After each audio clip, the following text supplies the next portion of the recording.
Hey everybody, Kevin here, and welcome back to another episode of Woodworking with Mr. Kevin. Today's episode of Mastering Jig Building, we're going to talk about jig materials and hardware. Yeah, jig materials and hardware, and like I said in my past videos, I make a new jig almost every single week. Sometimes I have to make 5 or 6 like I do in this job right here. And the job I'm doing right now, I need at least 6 curved jigs. And I'm going to go over the materials I use, the hardware I use, and the most, and what I found to work the best. So let's get on with it and enjoy the video.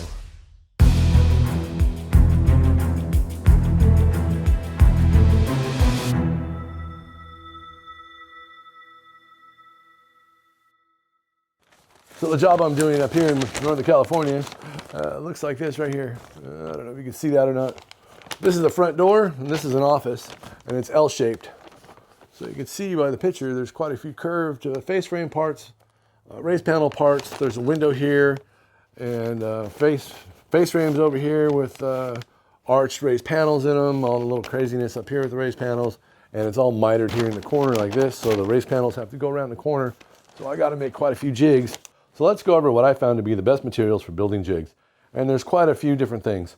So when you're building a jig, first you got to know why you're building it, what it's for, and how you're going to build it. The why, the what, and how of building jigs. And I'm going to have a whole show on that coming up soon, so we'll get that all straightened out. Sometimes you want to make parts that are just little parts, like I showed you before. This is just one part. This is just a raised panel, so it's a template, but it's also a jig. So I'm going to take this and I'm going to flush trim a hunk of Peruvian walnut to this, and then I'm going to shape it, just like that, okay? So first of all, let's talk about the materials I found that work the best. So the 1/4, 1/2 inch, 3/4 inch MDF, I use all the time. If you can see by my jigs that I have right here, 1/4 on one side, 3/4 here, template, jig, I use it all the time. It's very stable. It's dense enough for roller bearings. So MDF is dense enough that when you run a bearing on it, like something like this big, like a flush trim bit, this one's actually both. We're going to have a whole show on bits and bearings on this jig thing coming up too. I got it all planned out here. But rolling on MDF like this, it'll last quite a bit. So even the little guys, like this little flush trim bit right here, the triple header, works really good on MDF. Really good. So MDF is like my favorite. You can sand it, it's lightweight, you can get it anywhere. It's not very expensive. A sheet goes from like $25 to $45, depends on your thickness, which is good. It's cheap. You can go to Home Depot and get it. You can go to Lowe's. You can go to any hardware store. Well, I don't know about a hardware store, but you can find this stuff all over the damn place. And it's not expensive. And for just drawing on and making templates like this, it's one of the best. All right, my second most favorite thing I use, and it's just because I have it in the shop a lot, is just plywood, right? Plywood. I have a lot of pre-finished maple that I use for the insides of all my cabinets that I build, and I use this for jigs all the time. This was a jig for my little sander, my spindle sander, and I wanted it super tight, so I made this so it would stick in here like that and go up and down. It's very phallic, isn't it? So it only uses this much when it's going up and down. Burp, burp, burp, burp, burp, burp, burp, burp. So this will get all worn out, and you have all this left over. So when you put this guy on there, and mine only travels 1 inch, and this is 3/4 of an inch, you get more of it. And you can just keep going up until you use up the whole thing, or take that off, flip it over. That's a 2-tip Tuesday thing, but yeah. So plywood, 3/4 inch and 1/2 inch plywood I use a lot. I even made one of the parts for the face frames for this job I'm working on out of plywood because it was long enough, because it's kind of big, like that. And yeah, it doesn't matter if it's been used before for other things. You can still trace this out and use this and flush trim it right to the jig. So I use 1/2 and 3/4 inch plywood to make jigs all the time. As long as you're using hardwood plywood. You don't want to use CDX or OSB or any construction stuff like that. When you go to cut it, it'll tweak out and that's not good. So just stick to hardwood plywood. The other one I like the best is like a Baltic birch plywood, or apple ply it's called. And I made this little guy for a door. I don't know whose door it was, but it's a face frame plate, or a face plate. It's a face plate jig. And it's all, can you see that and get really close here? Takes a while for it to get in there. But see that? It's got 9 plies. It's hard as concrete, and it works really good. I probably used this 30, 40 times. And it's starting to get a little wore out, and you can see, I don't know if I can show you that or not. See that right there? That's edge tape. It got so wore out right there that I just put a piece of edge tape in there because it was making it all kind of loose. So that's what happens when you're bearing, when you run the bearing around it so many times. After a while with plywood, that little bearing, especially if it's a pattern bit like this guy right here, will wear that out. And so I just put some edge tape in there. Always have edge tape with you. It's a good thing to have. Two-Tip Tuesday again. Okay, but see, so even this is old and I've used it a million times. If you're going to do something quick and easy and you want it fast done, scrap whatever you got laying around your shop is good. MDF, plywood, and you can also use hardwood. Hardwood. Here, I got one right here. I got another one. So I got 2 of these guys. Also, this is for a door, for a pocket door I did somewhere down south, southern Humboldt. And I had to make 8 or 9 of these, and it started getting wore out too. But it lasted long enough for me to use. And this is poplar, hardwood poplar, and it just got clamped onto the door, and I took a little router bit like this little pattern bit here, and then just routed it out, and then put the handle in there and epoxied it in place. The first ones were strong enough to hold themselves in place without any problems. The last couple of ones that I did, I actually had to epoxy in so they wouldn't pop out because it was getting worn out because this little bearing did a number on the poplar. So you got to remember that when you're doing, using hardwoods for stuff like that. If you got hardwood and you're going to use some hardwoods, make sure it's like rock maple or cherry or oak or poplar, something hard, something very hard. Poplar's not so hard, and oak splinters. So be careful if you're using oak because it has a tendency to splinter out. You can also use like birch and other things that are hard, very hard, dense wood. But rock maple, if you got to make a jig, something like this or whatever, kind of works the best. But the thing about hardwoods is they tend to cup and move. And if you're doing something like making an obscure part, and it's round and got a lot of weird things to it, or you're making waves or something like that, it has a tendency to move and do strange things. So you got to watch it when you're using hardwoods, because it might move on you, and you don't want that to happen. That's why MDF is better. It's very stable and doesn't go anywhere. So when you build specific parts that you can't have change or move, regardless of what it is, the best thing you can use is Corian or a hard surface material, because you can machine that just the way you machine wood. It just stinks, and you got to wear a mask. And you could probably go and find somewhere in your town that somebody builds Corian or some other solid surface material, and you could probably get scraps to make your parts for free because they don't want to throw all that stuff away because it's heavy. And or you can buy it really cheap because they're just little leftover pieces that you need to make a jig that looks like this. This is for whatever it is, a pocket door. For the end hardware for the pocket door, it needs these little notches in it, and I just made that out of a piece of 1/4 inch. If you had to make something like this and you made it out of Corian, it will never change because it's solid surface material. And the only thing better than Corian is to get some acrylic, like plexiglass. And plexiglass is just the name of the company, but they make acrylic from 1/4 inch to like 1 inch thick. But it's super expensive. Okay, so there are some things that you don't want to use. And that would be like softwoods, like pine, cedar, and basswood, balsa wood. Things like that don't make jigs very well. Just don't do it. Don't use CDX, don't use OSB, just outdoor plywood. Don't do it. Don't use particle board. Particle board is the worst. You can make this nice little jig, and then you're doing something and you knock something over, which I do all the time. It hits the floor, it breaks in a million pieces, and then you're just SOL. You can't drill in it very good. It's just stay away from particle board, pine and cedar and softwoods like that to make jigs out of. They don't last long, and you should just make firewood out of them anyway. It's not good. All right, so the next thing we're going to talk about is hardware. I use a wide variety of hardware, and the first thing I like to talk to you about is screws. What? Yeah, screws. Zinc covered screws. You don't want to use the oily ones because they're just messy and they get grease all over everything. So I use the zinc covered Torx bits or the combination, whatever they call that, with the square drive and the Phillips. That works pretty good. They don't strip as easily as like Phillips bits do. I know sometimes people use just like drywall screws. If that's all you got, then that's what you got. And the other thing you can use are hinges. And I don't have any more hinges. I got these little hinges here, that are ridiculous. But I got a jig over there. I'll show you. I've actually used hinges like this on a jig before too. These ginormous things. On the same house I'm working on years ago, I had to build this huge, the biggest jig I've ever built for these curved windows outside. I'll put the picture of the windows right here. Huge, and I needed something like this for the jig, and I can't remember what it was for, but it needed to be burly and strong. This is an M-Tack. You see how slow that's closing? That's a high-end hinge. It's because it's stuffed with grease. But anyway, you can use any kind of hinges. Let me go get this. Hold on. So these mirrors, these crazy mirrors that I showed you on another video somewhere, I think. I can't remember which one. I made with this jig here. And this jig has hinges on it right here. These are just cheap little hinges. And what that's for is, hold on, let me open this thing up. That's for this guy to go in here like this.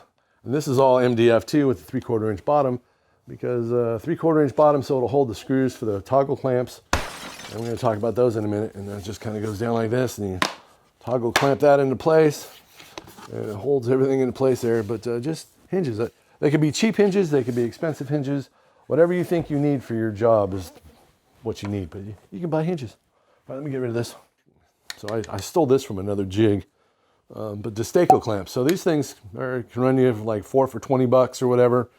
Or you can buy really expensive ones. Somehow this little guy right here, right there, was 20 some odd dollars. I don't know how that is, but yeah. Destaco toggle clamps, they come in all sorts of different varieties. You got this one, you got this crazy looking one, you got a bunch of them that are like this and smaller than this. So Destaco clamps work really good for keeping your fingers out of the way, and yeah, basically holding down a hunk of wood, keep your fingers out of the way. Toggle clamps. All right, there we go. That's pretty cool.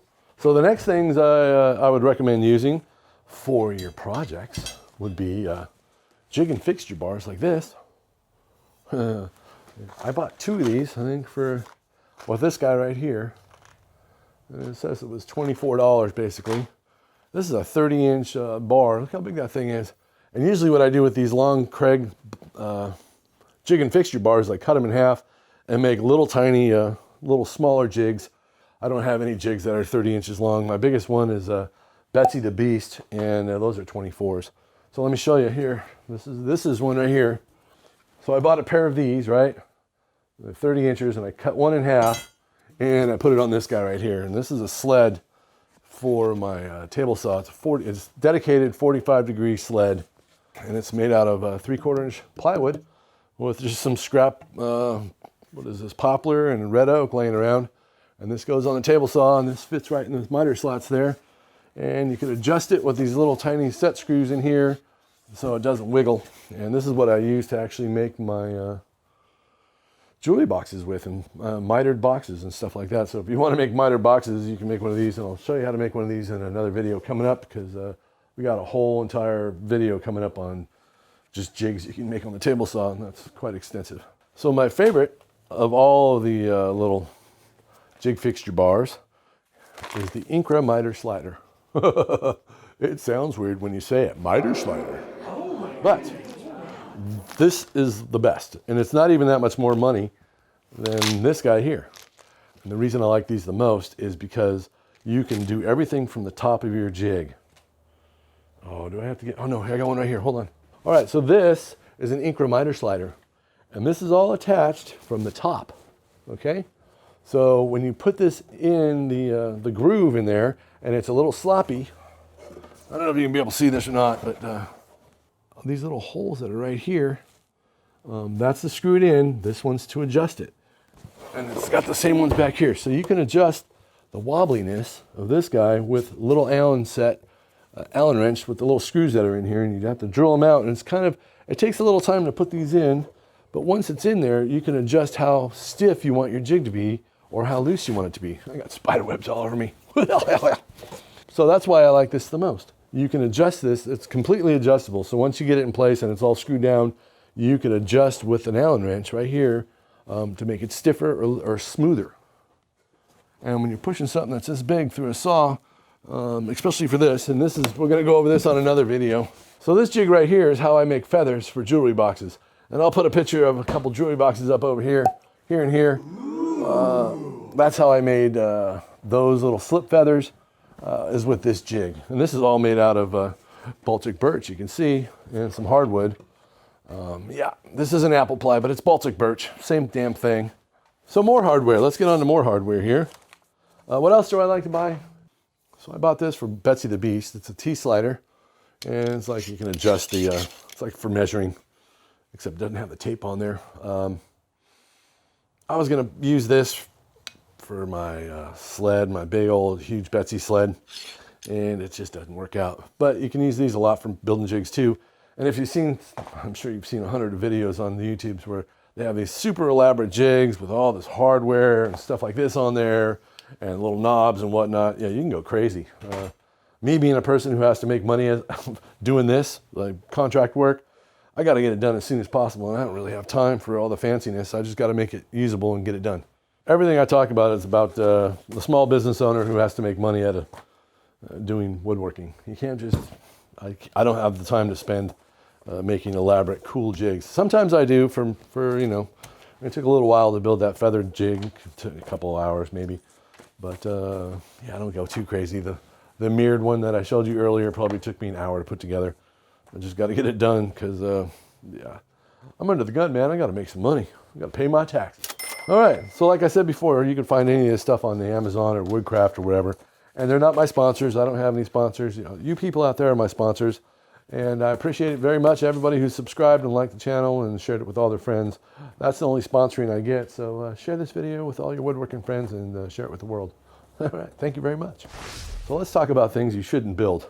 Don't waste your time building these next few things I'm about to talk to you about, because I've done it myself and it's just a waste of time and money. And let's start with the one that I use quite a bit, and that's this shelf pin drilling jig. This thing's seen better days, I'm sure, but this guy right here came with this little bit and it cost like 20 bucks, right? Little 1/4-inch bit, brad point bit.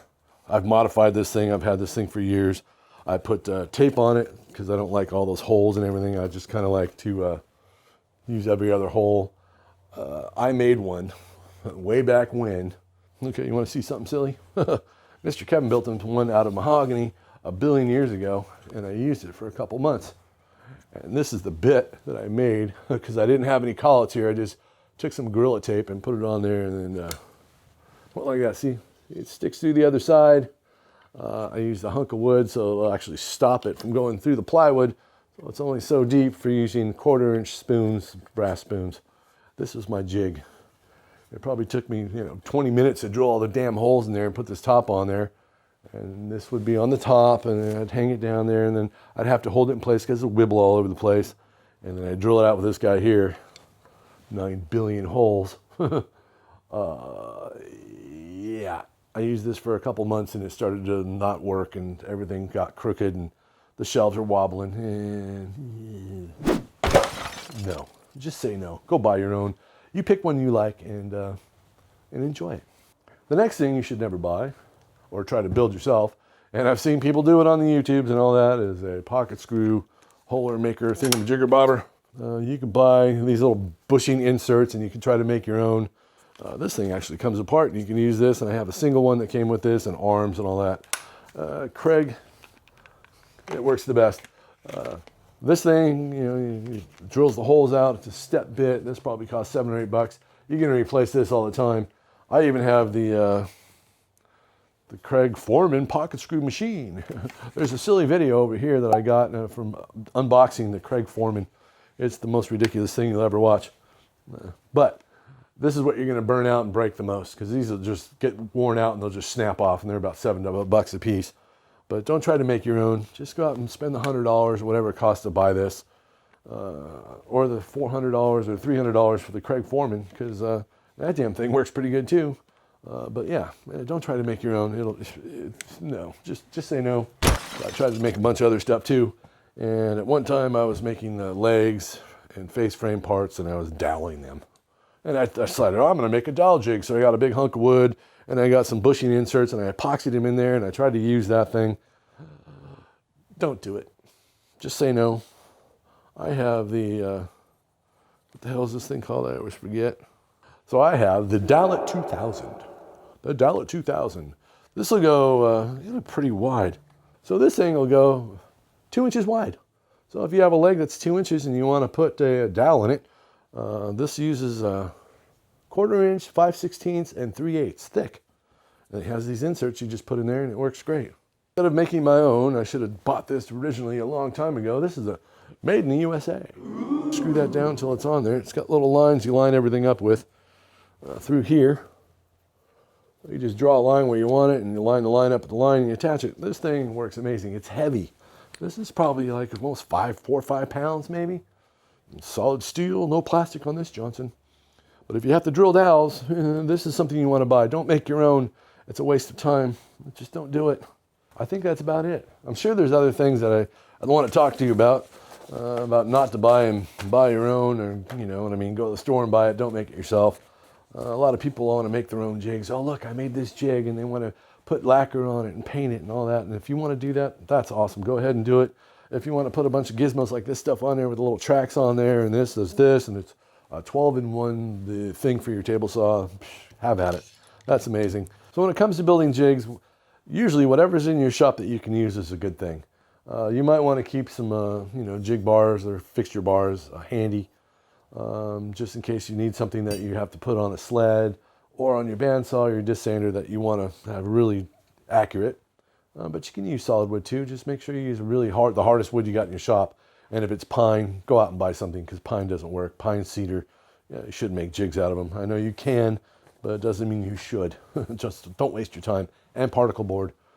No particle board. Just throw it out. No particle board. This is a no particle board zone. I don't think there's a stitch of particle board anywhere in my house, my shop, or in my back storage container thing. No particle board is bad. Well, there we go. All right, so I got one more video coming out from the Curved Cabinets Bembo. It's just a time lapse of me building the very last master bathroom vanity. I know, it's so sad it's done, but man, I didn't think there'd be like 24 episodes. I thought it'd be like 6 and I'd be done, but I just kept making them and they kept going and going and going, and that's just the way things go. All right, everybody. Well, thanks for watching. Thanks for subscribing. And if you're new to the channel, subscribe, like, hit the notification bell. Fling, flang, the bang, bang.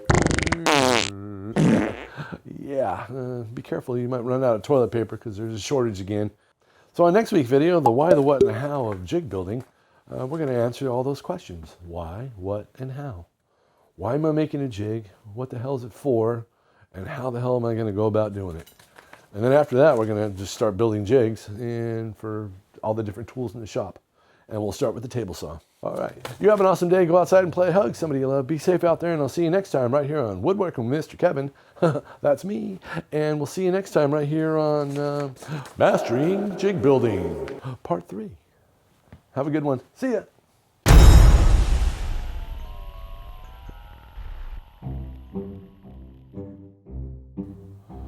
So my bench top is made out of, hold on. My hair looks a little messed up. Like a booger booger. Oh, like a booger booger. 3/4 inch plywood, 1/2 inch plywood. I love. Jig materials and building stuff and things of that nature. And I'm not even sure what it's called. Thank you very much. Best thing you do is you just go down to, it could be. So the button. All right, so the next thing is hardware. And what we're going to, boogers, nah, slush, blah, blah, blah, blah, blah. All right. Hit it with the table saw. You know, you can hit it with the table saw. So you can use the table saw. So when you're building, I'm getting all excited again. Stop it. Take a Quaalude, man. Take a chill pill. Uh-oh. Look, I got trumpeting spiders along with the barking ones.